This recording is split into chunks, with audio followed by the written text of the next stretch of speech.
नमस्कार।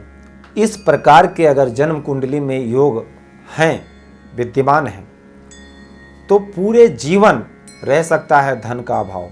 किस प्रकार से बनता है ऋण योग, किस प्रकार से योग बनते हैं तो बन जाता है धन का अभाव। अधिक से अधिक धन आय होने के बावजूद भी अगर इनकम 100 रुपये की है तो खर्च 150 का बना तैयार रहेगा। कैसे योग बनते हैं, धन योग के बारे में आपको बता रखे हैं। कई बार धन के विषय पर चर्चा हुई है। आज इस वीडियो के माध्यम से हम लोग चर्चा करेंगे किस प्रकार से योग बनते हैं तो बन जाता है ऋण योग या धन के अभाव का योग। बाबा तुलसीदास ने कहा है कि सकल पदार्थ है जग माही, कर्महीन नर पावत नाही। और एक लाइन है जो बहुत अच्छी लगती है, बचपन में सुना था। कहते हैं या खुदा तू किसी को गरीबी न दे, या खुदा तू किसी को गरीबी न दे, मौत दे दे मगर बदनसीबी न दे। गरीबी अलग विषय है। देखिए, गरीब कुछ इस प्रकार से भी होते हैं कि पैसे नहीं रहेंगे लेकिन फिर भी काम कोई रुकेगा नहीं, सब बढ़िया अमन चैन रहेगा, वो गरीब है। जरूरत जो भी, अगर बच्चे की शादी है तो शादी बड़े आराम से होगी, पैसे आएंगे, लेकिन फिर भी ठाट बाट नहीं कर पाएंगे, कार नहीं होगी, महल नहीं होगा। लेकिन कई बार ऐसा होता है बदनसीबी, अनाज लेकर के, आटा लेकर के आए और पता लगा कुत्ते ने मुंह डाल दिया उसमें, उसको कहते हैं बदनसीबी। तो किस प्रकार से योग बनते हैं? जो इतने प्रकार के योग बन जाते हैं तो धन का अभाव होता है। कई बार व्यक्ति आभास करता है कि अधिक संघर्ष करने के बावजूद भी क्यों किस्मत साथ नहीं देती है। देखिए, किस्मत मायने रखती है। हम कई बार ऐसे कार्य करते हैं जो हमको तरक्की की तरफ ले, स्टेप बाय स्टेप हमको सीढ़ियाँ मिलती चली जाती हैं और बहुत अच्छे रास्ते पर पहुंच जाते हैं। जब तक हमारा समय, हमारी दशाएं सहयोग नहीं करती हैं, अच्छी दशाएं जब तक नहीं आती हैं, तो तब तक हमको भटकना पड़ता है। कोई भी क्यों ना हो, दशाएं ही फल दर्शाती हैं।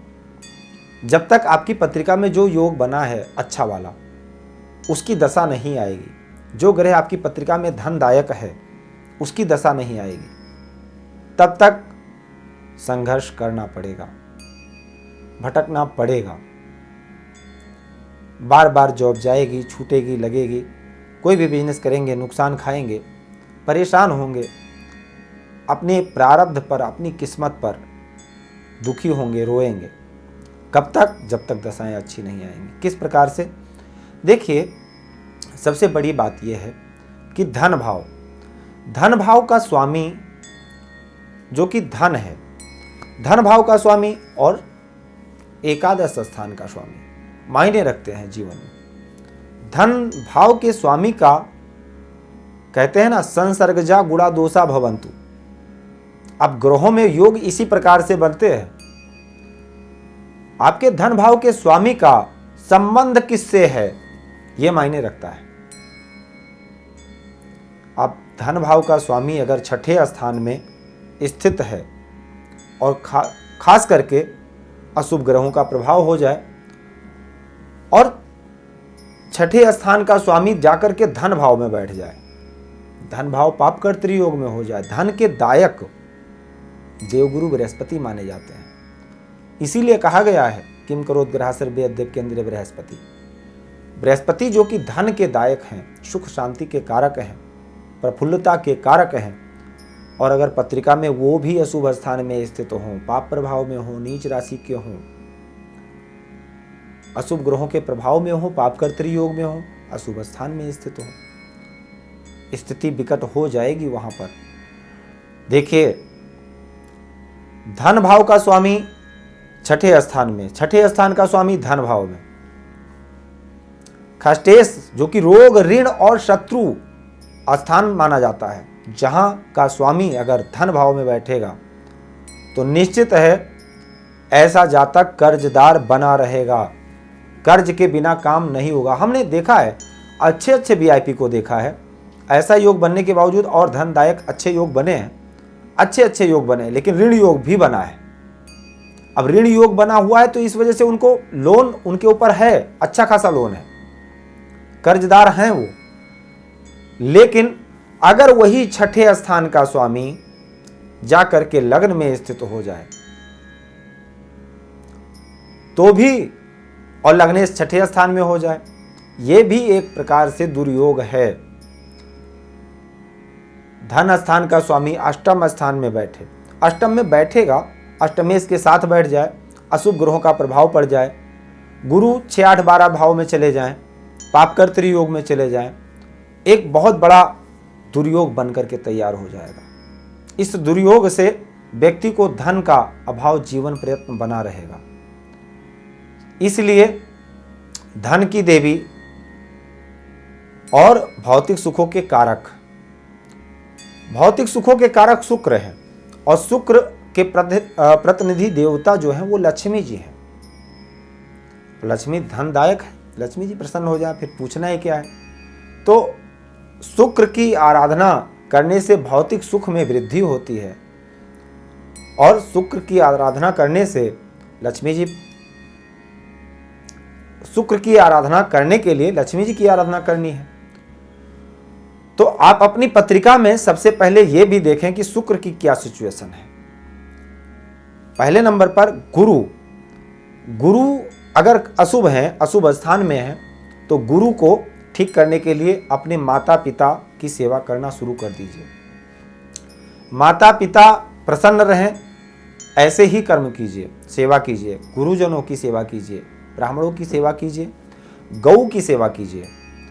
बृहस्पति प्रसन्न होंगे, और बृहस्पति के प्रतिनिधि देवता हैं नारायण, और नारायण और लक्ष्मी यानी शुक्र और बृहस्पति, ये दो ग्रह अगर पत्रिका में अच्छे हैं तो लक्ष्मी और नारायण की कृपा आपके ऊपर बनी रहेगी। लेकिन अगर ये दोनों खराब हैं, तो जब बृहस्पति खराब है तो निश्चित द्वितीय स्थान भी प्रभावित होगा, और निश्चित है कुछ ऐसे ऐसे दुर्योग बन जाएंगे, जैसे कि लाभेश अगर खष्टम स्थान में आ जाए और खष्टेश के साथ युक्ति करके बैठ जाए, या लाभेश खष्टम स्थान में हो और किसी भी प्रकार से खष्टेश की दृष्टि लाभ स्थान के स्वामी पर पड़ जाए, तो ये भी बहुत बड़ा दुर्योग बन जाएगा। खष्टेश का 6, 8, 12 भाव के स्वामी के साथ संबंध बन जाना अशुभ हो जाएगा। लाभ स्थान है वो, हम जो भी कर्म करते हैं वहां से लाभ प्राप्त होता है, लाभ की स्थिति कमजोर हो जाएगी। कहने का तात्पर्य यह है कि भाग्य पीड़ित हो जाए, धन पीड़ित हो जाए, और धनेश और खष्टेश का, लाभेश खष्टेश अष्टमेश और द्वादशेश का संबंध बन जाए, धन के दायक गुरु, भौतिक सुखों के कारक शुक्र अगर ये भी प्रभावित हो जाएं, तो फिर धन का अभाव होता है। इस प्रकार से योग बनने पर आपको एक बार अपनी कुंडली का परामर्श करवाना चाहिए, और इसका सटीक उपाय यही है कि भगवान नारायण की और लक्ष्मी जी की आराधना करनी चाहिए। कनक धारा स्तोत्र का पाठ करना चाहिए, विष्णु सहस्त्र नाम का पाठ करना चाहिए, ब्राह्मणों से करवाना चाहिए, श्री सूक्त का पाठ करवा सकते हैं, पुरुष सूक्त का पाठ करवा सकते हैं, इससे आपको लाभ मिलेगा। कनक धारा यंत्र की पूजा करें सिद्ध करवा करके, इससे आपको लाभ मिलेगा। स्फटिक की माला को पहनना चाहिए, कमल गट्टे की माला से लक्ष्मी जी का जप अनुष्ठान करना चाहिए, इससे धन में वृद्धि होगी। माता पिता और गुरुजनों का आशीर्वाद हर प्रकार के संकट को दूर करता है। कहते हैं ना, कवच अभेद विप्र गुरु पूजा, कवच अभेद विप्र गुरु पूजा, यही सम विजय उपाय न दूजा। ये ऐसा कवच है, अभेदनीय है, जिसको कोई भेद नहीं सकता है।